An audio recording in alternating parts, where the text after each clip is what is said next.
anak-anak, kita jumpa lagi dalam video pembelajaran kita hari ini. Kita masih di tematik tema 3E ya, tetap dalam tema cuaca. Dan hari ini kita masuk dalam pembelajaran ketiga dan pembelajaran yang keempat, 3 dan 4. Nah, berbicara tentang pembelajaran 3 dan 4, kita masuk di halaman 15. Coba anak-anak lihat, ada sebuah cerita tentang matahari yang setia. Cerita halaman 15 ada matahari yang setia. Lalu kita mau melihat setelah anak-anak nanti membaca lalu menjawab pertanyaan. Ada ayo jawab. Nah, pertanyaan yang pertama, bagaimana keadaan alam semesta ketika pertama kali diciptakan? Itu jawabannya ada di paragraf pertama dalam cerita Matahari yang Setia, yaitu alam semesta berada dalam kegelapan. Itu jawaban yang pertama ya. Alam semesta berada dalam kegelapan. Lalu pertanyaan yang kedua, jelaskan proses terbentuknya matahari. Nah, itu masih ada di paragraf yang pertama ya. Proses terbentuknya matahari itu disingkatkan menjadi sejumlah bola atau gas berkumpul dan berputar dengan cepat, memanas dan mulai terbakar, sehingga terciptanya bola api raksasa yang sangat terang, yaitu matahari. Nah, itu ya. Miss ulangin sekali lagi. Sejumlah besar bola gas berkumpul dan berputar dengan cepat, memanas dan mulai terbakar. Akhirnya terciptalah bola api raksasa yang sangat terang, yaitu matahari. Lalu untuk soal yang ketiga, apa tugas yang diberikan Tuhan kepada matahari? Nah, tugas yang diberikan Tuhan kepada matahari itu adalah untuk menerangi alam semesta. Untuk menerangi alam semesta. Nah, soal yang keempat, mengapa matahari bersedih? Nah, itu ada di paragrafnya yang ketiga. Matahari bersedih, jawabannya karena manusia mulai memarahi dan mengejek matahari, sehingga matahari merasa bahwa tugasnya tidak dihargai. Miss ulangin ya. Jawaban untuk nomor 4, manusia mulai memarahi dan mengejek matahari, sehingga matahari merasa tugasnya tidak dihargai. Nomor 5, bagaimana seharusnya sikap manusia terhadap karunia Tuhan berupa matahari? Jawaban untuk nomor 5, senantiasa bersyukur, sehingga kita bisa menghargai tugas matahari. Oke? Nah, itu untuk halaman 15 cerita ayo jawab dari cerita halaman 15. Nah, ketika kita melihat sebuah cerita, cerita adalah suatu karangan teks yang menjelaskan kejadian di dalam diri seseorang maupun orang lain di kehidupan nyata dan tidak nyata. Ini ya artinya ya, suatu karangan teks yang menjelaskan kejadian di dalam diri seseorang maupun orang lain di kehidupan nyata atau tidak nyata. Nah, apa saja unsur-unsur dalam cerita? Nah, di halaman 16 di sini ada 5 unsur-unsur dalam cerita. Nah, di halaman 16 ya. Yang pertama ada tema. Tema itu merupakan ide yang menjadi patokan pengembang cerita. Lalu ada alur. Alur merupakan jalan cerita berupa peristiwa-peristiwa yang tersusun secara teratur dan saling berkaitan. Lalu yang ketiga, tokoh atau pelaku yang muncul dalam cerita. Yang keempat, latar yang merupakan tempat, waktu, dan suasana dalam cerita. Lalu yang kelima yaitu amanat. Amanat adalah pesan yang disampaikan dalam cerita.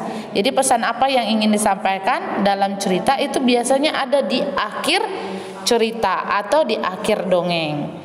Nah, ketika kita sudah mempelajari unsur-unsurnya tadi, yaitu tema, tokoh, latar, dan amanat. Nah, anak-anak coba melihat cerita matahari yang setia itu. Nah, ini ya. Cerita matahari. Kita bisa lihat di sini dalam cerita matahari yang setia ini ada tema. Temanya ada, tokohnya ada, latarnya ada, amanatnya ada. Nah, ini bisa dilihat di halaman 16 ya. Jadi nanti ketika kita zoom, Miss akan siapkan satu cerita dan anak-anak akan mencari apa tema, tokoh, latar, dan amanatnya. Oke? Oke, itu nanti untuk di zoom ya. Nah, setelah kita mengetahui unsur-unsurnya, maka kita akan belajar mencari tahu. Nah, di halaman 17, ayo beraktivitas. Nah, ya. Di situ ada cahaya matahari menyebabkan suhu udara naik. Nah, itu tentang cuaca, kalimat yang berisi informasi tentang cuaca atau tidak? Iya, checklist ya. Suasana hati yang ceria tampak indah seperti matahari terbit di pagi hari. Ayo, itu informasi cuaca atau tidak? Oke, tidak. Biasanya sebelum hujan udara akan terasa panas. Checklist. Awan berbentuk serat menandakan cuaca akan cerah sepanjang hari. Checklist. Arga kesal karena hujan tidak kunjung reda. Checklist. Oke? Oke. Nah, ketika pada siang hari itu kan terasa panas dan kita hendak memakan makanan yang segar. Nah, di halaman 18 ada sepotong buah semangka yang akan terasa nikmat ketika kita makan di waktu panas. Nah, ketika sebuah semangka dipotong menjadi 6, nah, maka disebutlah menjadi 1/6 ya. Nah, tapi coba lihat di halaman 16. Sebuah semangka dipotong menjadi 8 potong. Bila semangka dibagi kepada 4 orang anak, maka setiap anak akan memperoleh 2 dari 8 potong semangka. Hal ini sama dengan setiap anak mendapatkan 2/8 bagian buah semangka. Nah, kita akan cek apa yang dimaksud dengan pecahan. Pecahan merupakan bilangan yang terdiri atas 2 angka, yaitu angka di atas itu sebagai pembilang dan angka di bawah sebagai pembagi atau penyebut. Ini contohnya, seperti yang sudah kita pelajari di video sebelumnya.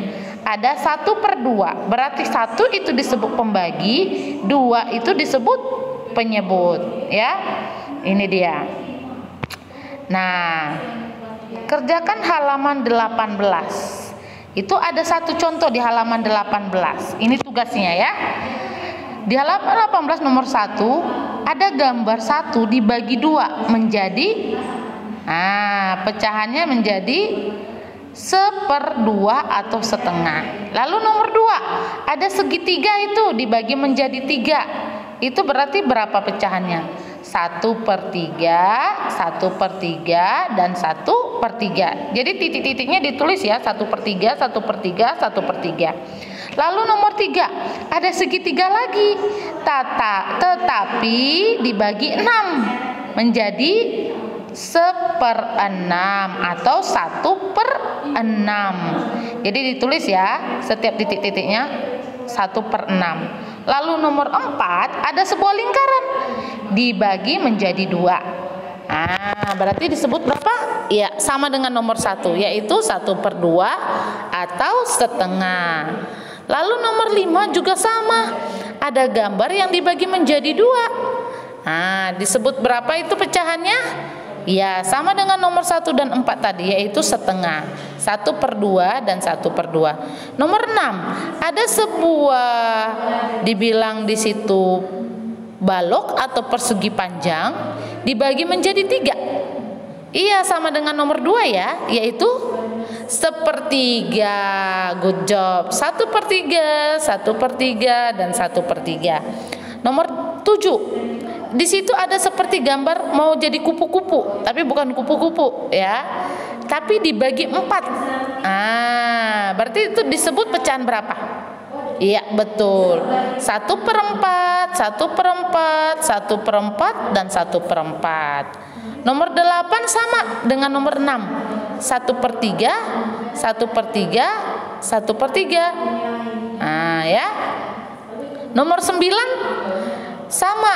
1, 2, 3, 4, 5, 6. Sama dengan nomor 3. 1/6, 1/6, 1/6.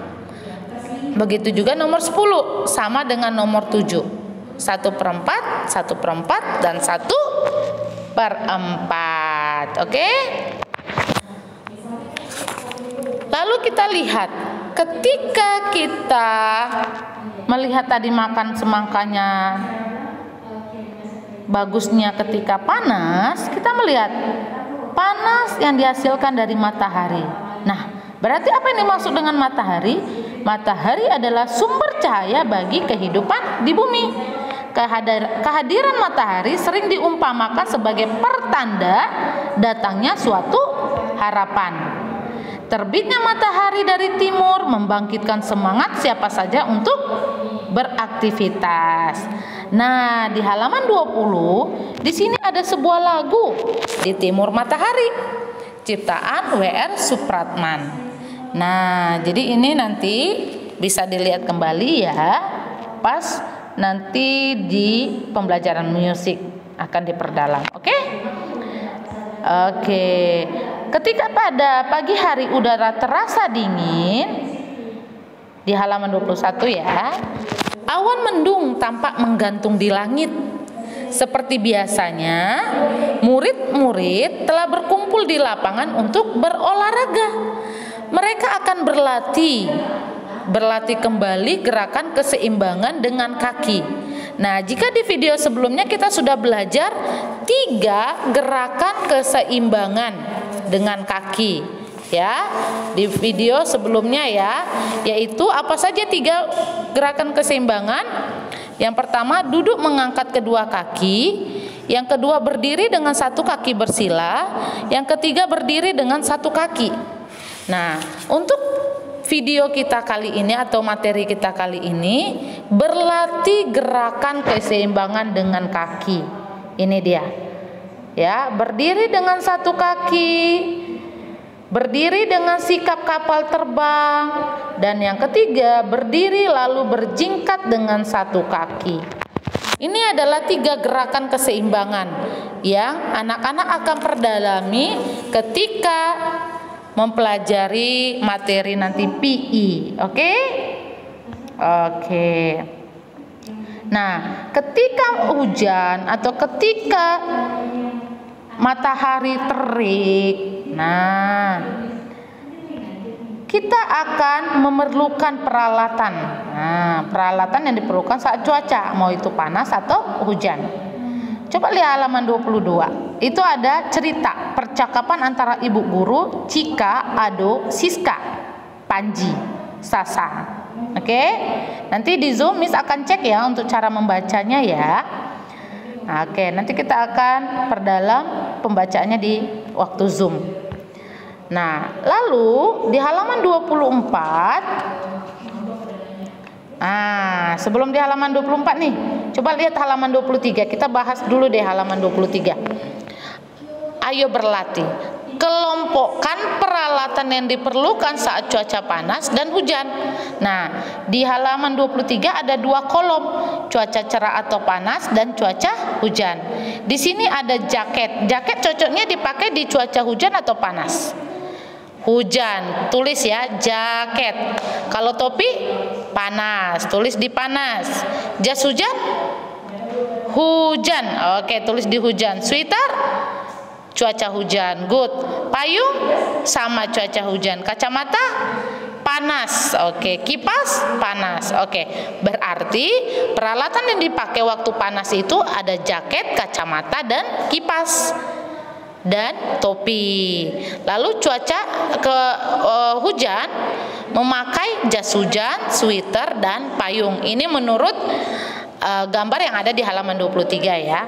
Lalu kita kerjakan di halaman 24. Nah, ini yang menjadi tugas anak-anak di halaman 24. Nanti kita akan kerjakan di Zoom ya. Jadi anak-anak bisa cari dulu sebelum kita Zoom berlangsung, boleh, atau nanti kita akan kerjakan sama-sama. Oke? Oke. Nah, ketika melihat gambar ini, beraneka suku bangsa di Indonesia sangat mempesona seperti keindahan pelangi. Nah, ketika hujan selesai, maka kita akan melihat pelangi. Pelangi itu merupakan pembiasan cahaya matahari oleh titik-titik air. Nah, pelangi itu tampak indah di langit setelah hujan. Karena apa? Karena pelangi tersusun dari beberapa warna. Ada di halaman 25 ya. Kita akan mengenal banyak warna atau yang disingkat dengan Mejikubihiniu, yaitu merah, jingga atau orange, kuning, hijau, biru, nila, dan ungu. Itu adalah warna-warna pelangi ya, yang disingkat menjadi Mejikubihiniu. Nah, bila hanya terdiri dari satu warna, tentu akan mengurangi keindahan pelangi kan? Keberagaman warna menjadikan pelangi itu tampak indah. Bila ada satu warna saja yang tidak tampak, maka pelangi menjadi tidak lengkap. Demikian juga dengan keberagaman suku bangsa Indonesia. Keberagaman warna kulit, rambut, wajah, bahasa, dan budaya melengkapi bangsa Indonesia. Keberagaman suku bangsa Indonesia menjadikan bangsa ini sebagai bangsa yang besar. Oleh karena itu sangat disayangkan jika bangsa Indonesia saling terpecah belah karena perbedaan suku bangsa. Oke, nah kita bisa melihat Bhinneka Tunggal Ika. Nah, keberagaman bangsa Indonesia diabadikan di dalam semboyan bangsa Indonesia, yaitu Bhinneka Tunggal Ika. Nah, Bhinneka Tunggal Ika menjadi semboyan bangsa Indonesia. Apa itu artinya? Nah, walaupun berbeda-beda namun tetap satu jua. Ingat, semboyan Bhinneka Tunggal Ika awalnya ditemukan di dalam kitab Sutasoma karangan Empu Tantular pada masa kerajaan Majapahit. Nah, jadi ini diingat ya. Bila bangsa Indonesia bersatu, maka tidak akan ada dapat yang mengganggu atau menjajah. Namun bila tidak bersatu, maka bangsa ini akan mudah terpecah belah. Seperti kata pepatah, bersatu kita teguh, bercerai kita runtuh. Di halaman 26, kerjakan halaman 26, ayo berlatih. Nah, ayo kita kerjakan. Pelangi menggambarkan titik-titik suku-suku bangsa di Indonesia. Nah, pelangi menggambarkan keberagaman. Adanya titik-titik merupakan bentuk kekayaan bangsa yang harus dijaga. Adanya apa? Adanya perbedaan. Nomor 3, salah satu kekayaan bangsa Indonesia adalah beragamnya, ya betul, suku bangsa. Jawabannya ya. Nomor 4, keberagaman suku bangsa tidak mengurangi titik-titik bangsa Indonesia. Tidak menghalangi apa? Tidak menghalangi persatuan. Nomor 5, sikap titik-titik harus selalu diutamakan dalam berteman dengan siapa saja. Sikap apa yang harus diutamakan? Ya betul, sikap menghargai. Nah, bagaimana sikapmu? Checklist kalau menghargai, cross kalau tidak menghargai. Memaksakan kehendak kepada orang lain, ya cross. Mau berteman dengan siapa saja? Checklist. Bermusyawarah untuk memutuskan kepentingan bersama? Checklist. Memandang rendah orang lain? Cross. Mengutamakan kepentingan bersama? Checklist. Oke? Oke. Nah, sampai di sini video pembelajaran kita hari ini. Anak-anak bisa melihatnya kembali dan mempelajarinya kembali, sehingga nanti ketika Zoom kita akan membahas lebih dalam lagi, terlebih lagi tentang cerita-cerita yang ada, dan Miss akan mau lihat anak-anak sudah bisa lancar membaca. Oke? Sampai jumpa dalam video selanjutnya. Jangan lupa tugasnya dikirim ya. Bye bye.